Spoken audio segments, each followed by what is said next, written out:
People often fantasize about immortality. But what if a person could live for a few hundred years or thousands? What would an immortal look like? What would they do? How would they relate to family and religion? In 2007, director Richard Shankman attempted to explore these questions in the science fiction film The Man from Earth, and this fiction makes us contemplate the real. If that's the case with John, there is a grave disorder. Is he serious? If he is. The film begins with scenes of a 35-year-old man loading his belongings into the open bed of a pickup truck. Two cars approach his house. People step out of them: Dan, Sandy, Harry, and Edith. They are colleagues and friends of the main character, Professor John Oldman. They are puzzled. Why is he planning to leave and without saying goodbye? Dan jokes that he must be in a hurry to take over a chair at Stanford, and Harry shows a basket of food, regretting that they don't have enough time. Otherwise, they would have arranged something grand. Edith notices a painting near the car. She is in awe. It looks very much like a Van Gogh, but she's never seen it before. John says it's a gift from a friend. Edith is surprised. It looks like an authentic one. John invites his friends into the house. They ask him to tell the truth. Why is he leaving his home and 10 years of teaching? John responds that he can't stay in one place for long, but his friends don't believe it. It can be that he moves so frequently. He is only 35 and he hasn't aged a bit in the last 10 years. Any woman on the faculty would give anything to know the secret. At that moment, Professor of Archaeology Art Jenkins arrives with his student, Linda. He gives John a book about prehistoric caves as a memento and also wonders where John is heading. Again, John says that he just enjoys moving around and brings out an expensive bottle of whiskey. People become more cheerful and forget about the uncomfortable questions. They form a circle and wish him a long life and good luck. On the shelf, Dan finds a strange bone artifact. It's a flint knife, a silicon tool for carving wood and bone. The Cro-Magnons used it in the Paleolithic era. While the group examines the artifact, John suddenly asks, what do they think an upper Paleolithic human would look like if they could have lived to the present time? Dan replies that, as Art's book says, he could be just like any of them, and if he had lived for centuries, he would have changed with each passing century, meaning that the upper Paleolithic people had the same intelligence as modern humans, they just knew less. Linda is curious. According to the biologist, what would sustain his life? Biologist Harry says that it would require complete cell regeneration. It is believed that the human body is designed for a lifespan of around 190 years. Edith laments, as many would love to know the secret of eternal life. Harry responds that what is magic for one time is science for another. After all, Columbus and Copernicus were once considered mad. And then John reveals that he could have traveled with Columbus, but he isn't the adventurous type. Moreover, he was already convinced that Earth was round. However, back then he still believed that there was an edge somewhere that one could fall off. The friends give uncertain smiles, thinking it's a joke, right? But John denies it. Every 10 years or so, people start to notice that he doesn't age and he has to leave. The friends are puzzled. Is he saying he's a Cro-Magnon? John explains that at least for the last 4,000 years, since the time of Mesopotamia, he's been sure of it. In his first life, he lived to about 35 years old and became the leader of his tribe because they believed he was a sorcerer. He didn't even have to fight for it, but then fear arose and they banished him. People believed he was stealing their life force to remain young. He was pursued because he wouldn't die. That's how the habit of joining new tribes he encountered along the way emerged. At first, John thought something was wrong with him. Maybe he was evil and that's why he couldn't die. Then he thought he might be cursed, or on the contrary, blessed. Later, he believed there was some purpose to his existence, and now he thinks he simply came into being. His friends are intrigued. John's story is full of interest. Edith is curious again about the fate of the Van Gogh painting. And John tells them that Van Gogh gave him the painting when John was Jacques Bourne, a pig farmer. Van Gogh used to visit him, paint, and talk about how nature finds its reflection in art. Art asks, "Did you always leave?" John shrugs. Sometimes he created a new identity for the next 10 years. Sometimes he even posed as his own son. But a few times he got caught. He even spent a year in a Belgian prison in 1862 for forging state documents. His friends start to get annoyed. John seems to have an answer to everything except one. Why does he do it? And he answers, he just wanted them to say goodbye to him specifically. After this, those around him conclude that John has serious issues. He remembers about moving. He still needs to take the boxes. While the man is carrying his belongings, Harry tries to find hidden microphones or cameras. People just can't believe that what is happening is real. At the car, Sandy confesses her love to John. He says that she's not indifferent to him either. But now she understands what she's getting into, right? Because one day he'll be forced to leave. He cannot give her eternity. But she objects. What is eternity and who has it? Her parents divorced even before she was born. Besides, there's death, illness, insurmountable circumstances. Nobody knows how much time they have, whether it's a lot or little. She loves him and will accept everything he can give her. John and Sandy return to the house. Their friends say that they still have more questions. For example, does he remember any of his native languages? The man replies that he remembers a little. Besides, they haven't changed much. And did he engage in cave painting? Yes, he knew a man named Daru who was excellent at his work. He painted animals that hunters hoped to kill and eat. Once, after an unsuccessful hunt, the leader knocked out all his teeth for failing with his magic. After that, someone had to chew his food for him. Eventually, he developed jawbone inflammation and they abandoned him. Then John headed east. It was at the beginning of the Bronze Age. He walked along trade routes and learned the languages of the places he visited.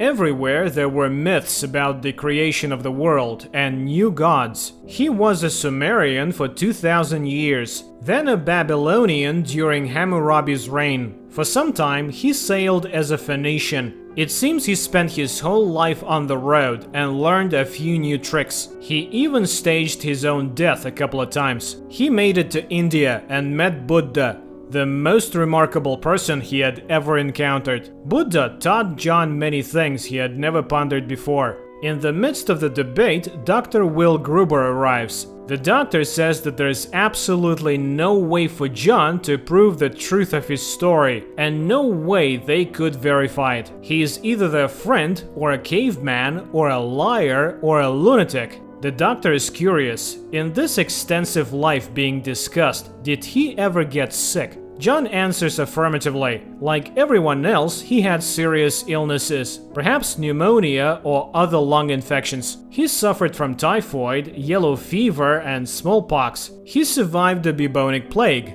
and it's even more horrifying than history tells. But he doesn't have any scars. Among the friends, a debate flares up, whether to believe John's stories or not. They contradict all their notions about nature. Dan is puzzled. A person with John's intellect would have studied a lot of things. John confesses he has 10 scientific degrees, including all those his friends have. He earned his biology doctorate at Oxford in 1840. But his achievements are just an excess of time, not brilliance. Suddenly, Dr. Will pulls out a gun. He asks John if he would survive if he is shot. But John never claimed he was immortal, just very old. The doctor is curious. What does John think about death? Is he afraid of it? John explains that ancient people thought about death, but they had a practical understanding. They stopped moving, fell, and never got up. Infections were incomprehensible. Aging was the biggest mystery.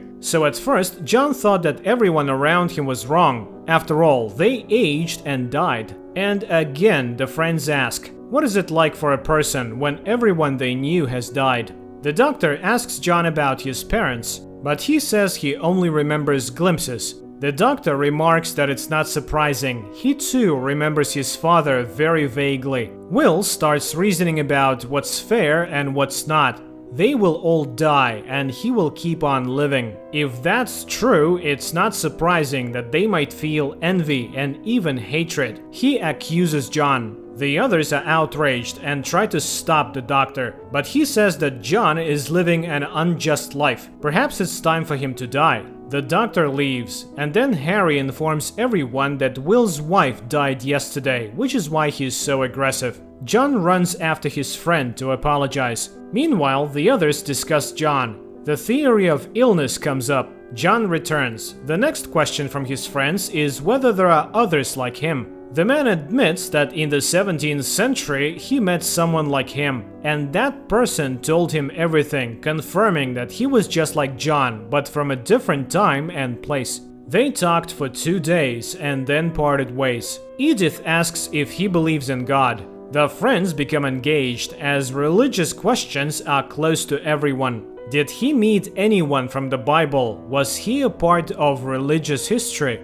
Numerous theories are suggested. Edith is outraged, considering it blasphemy. John recounts that he once encountered Buddha and he liked what he heard. He had been contemplating the teachings for 500 years. Then he became Etruscan and infiltrated the Roman Empire. He didn't like how it turned into a massive killing machine. He went to the Middle East, thinking of passing on Buddha's teachings in a renewed form. He tried, but he was one dissident against Rome.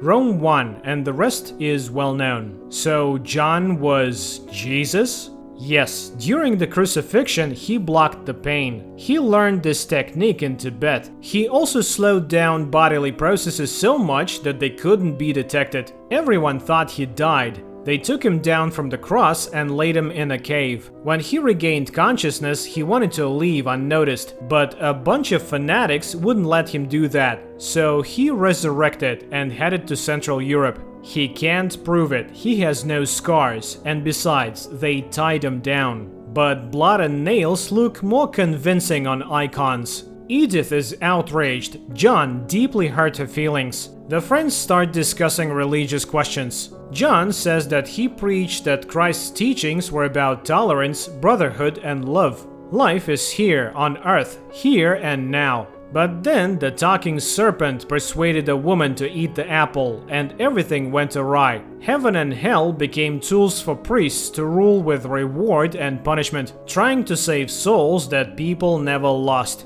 John observes rituals, ceremonies, processions, genuflections, the moans of singers and choirs, and he thinks this is not what he meant. At this time, Dr. Will returns. The debates about religion, Christianity, and piety continue. The friends rack their brains. Was it a fabrication, a mental disorder, drugs?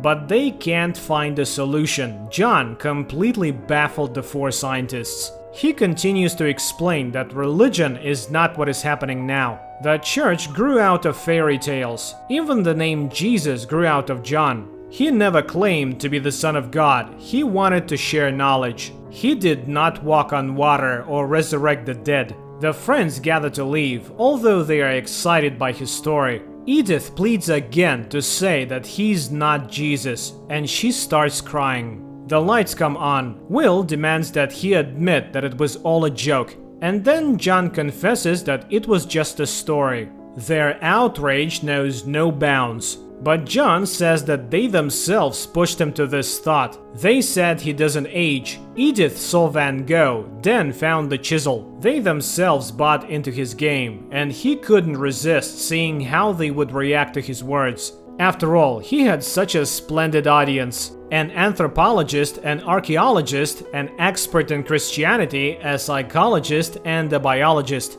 Linda, standing in the doorway, asks if the name Oldman is a play on words, old man. The infuriated people leave, except for Will. He stays in the room, and John sees his friends off. Sandy asks, what other telltale names did he come up with for himself? And John starts listing. John Political, John Hermit, and about 60 years ago, when he was teaching at Harvard, he was John Thomas Party. Will's voice is heard. Wait, 60 years ago? John Party? John turns to him and says that his mother's name was Nola. Will initially denies every word, but in tears he confirms Nola was his mom. But he can't believe it, and he asks for the name of their dog. John names it Woofy, and he asks if she got married again. Will says he feels cold, and John pities the old man. He was always cold. Will tries to touch his face. His father had a beard, and John confirms that he always checked if it was real.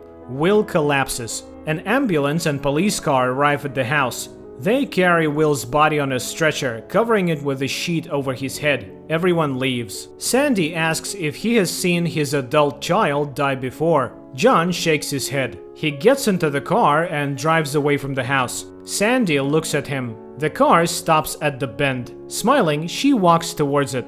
The Man from Earth is a very ambiguous movie. However, it makes you wonder. It raises very complex questions about morality, ethics, and religion. It is fascinating to follow the flight of human thought and to think, what if?